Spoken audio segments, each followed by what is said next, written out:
What's happening, YouTube? It's great to see you again in the 1+ Den of M. We've got episode 2 of What If today, and that is What If T'Challa became Star-Lord. Now, I'm a bit late to this party. Normally I'm up at 3 a.m. for these releases, but I thought I'd let myself sleep in today. It's set to be a very hot day and our chiller's under maintenance, so I'm not looking forward to that, but I am looking forward to episode 2 of What If. This is going to be one of Chadwick Boseman's final performances, as he was confirmed to appear in 4 episodes of this series, so we are approaching that intersection. And we know that as of right now, Disney is not recasting the role. It looks like they'll have Shuri take on the mantle with some kind of competition that may be happening between Eric Killmonger and M'Baku. Now, I've got a theory about the episode 4 releases for Phase 4. I think that every episode 4 is going to be a massive info dump in Phase 4. Reason being, in WandaVision, we were introduced to the return snap and more of kind of Monica's backstory. In Loki, we came super close to a Nexus event, and then it just kind of cut off. And then in Falcon and the Winter Soldier, we had been introduced to Io, and we kind of saw Bucky's transformation while in Wakanda. So that's my theory. I think that episode 4 is going to be really important with this series. I believe Doctor Strange is set to appear in episode 4, meaning that there will be a direct connection to Multiverse of Madness.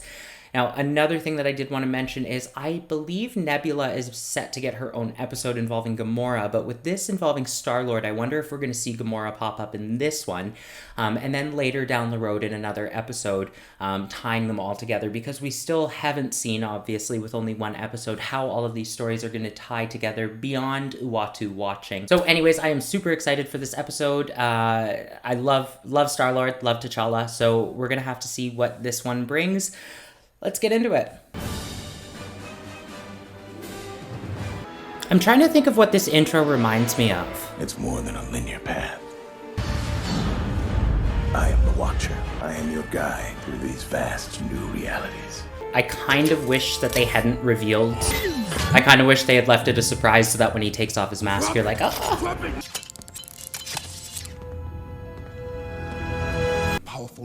That was the reaction Peter Quill was expecting.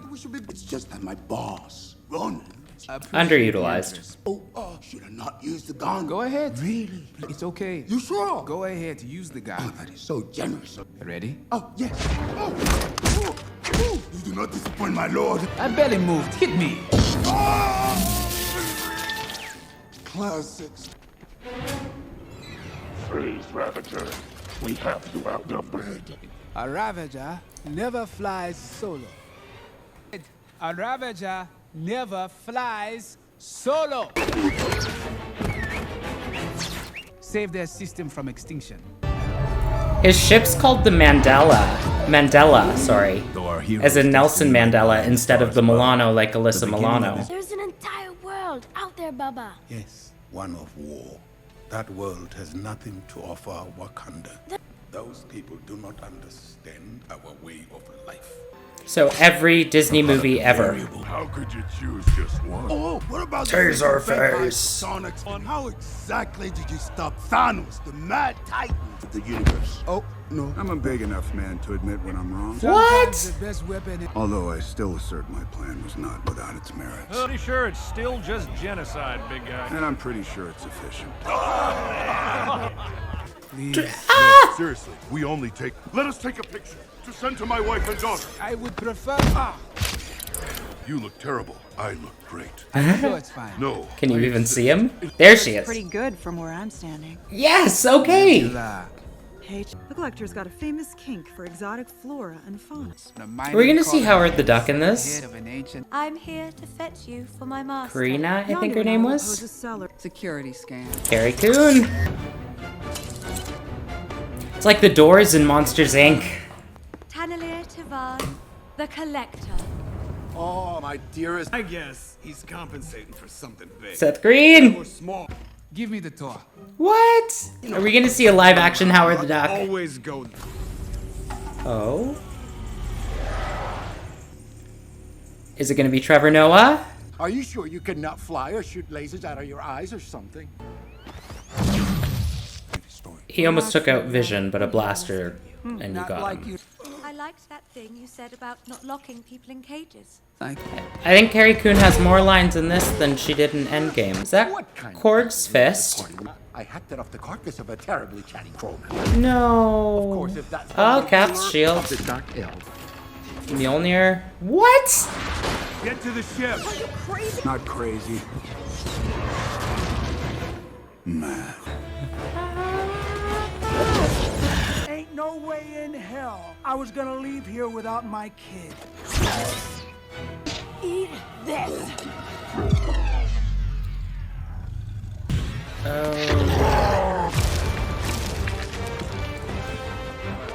Sticky fingers. Good work. Who's the clue? What does this get help? I put a roof over your heads. Oh, karma. Oh. We're never gonna.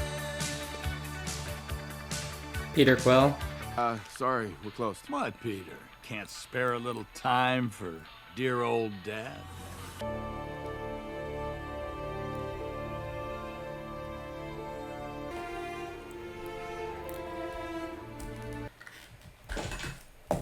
Okay.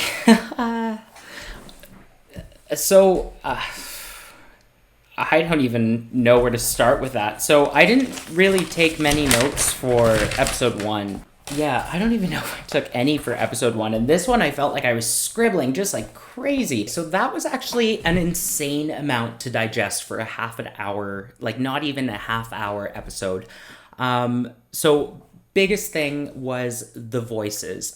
We had Josh Brolin, we had Michael Rooker, Chadwick Boseman, Benicio del Toro, Ophelia Lovibond, who played a live action Karina, like just Carrie Coon. We had so many.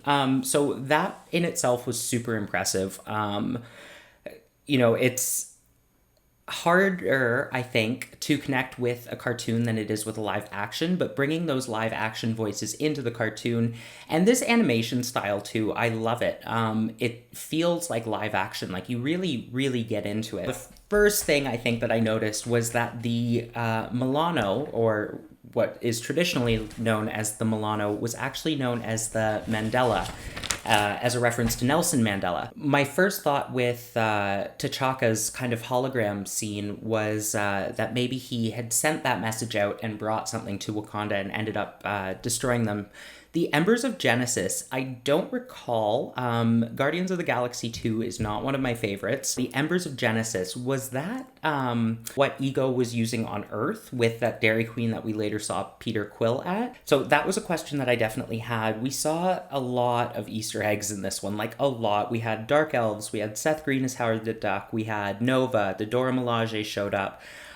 It's kind of like a guessing game.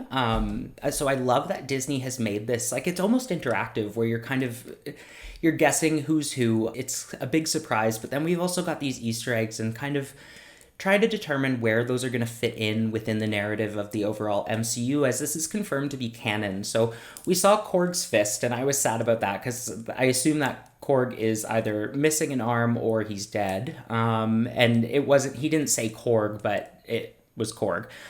We also saw Captain America's shield, we saw Mjolnir, we saw Hela's headdress. I'm almost positive it was Loki's dagger. There are two identical daggers, and one is placed kind of, I think it's top right of Mjolnir, and then the other one is below it. So if you wanted to go back in, check that out. The kind of tendrily things, how the vines took over Nowhere, was really interesting because that was reminiscent of Ego. So it was a nod to Guardians of the Galaxy 2. We have confirmation that Wakandans can travel in space. They do have a spacecraft, so I wonder if we're going to be seeing that in either the Disney Plus series or the Black Panther sequel. This was just so chock full of really awesome stuff, and I wonder if now that we've returned to whatever Earth this is within the series, if that's going to be the same Earth that we saw Captain Carter come through the portal that the Tesseract created on. So some kind of team up perhaps. Chadwick Boseman, like I mentioned, is confirmed for multiple episodes, so I wonder if at this stage we're going to follow him and see maybe he was part of the attack on New York, maybe he helped defend it, and we haven't seen that in the trailer. At first, I was a little disappointed that they had given the reveal of T'Challa being Star-Lord. I thought that it would have kind of been neat to save that as a surprise, but seeing how jam-packed this episode was with surprises, I don't even think that was necessary. So they weren't really revealing, like, that was... okay, cool. I think it would have been an initial shock factor, but the rest of the episode just carried the whole story so well. Really impressed with this. Again, just like the first episode, just super duper impressed. Anyways, let me know in the comment section down below which episode you are most excited to see in the Disney Plus series What If. On your way there, show me some love, hit the like and subscribe buttons. Thank you all so much for joining me in the 1+ Den of M. Bye.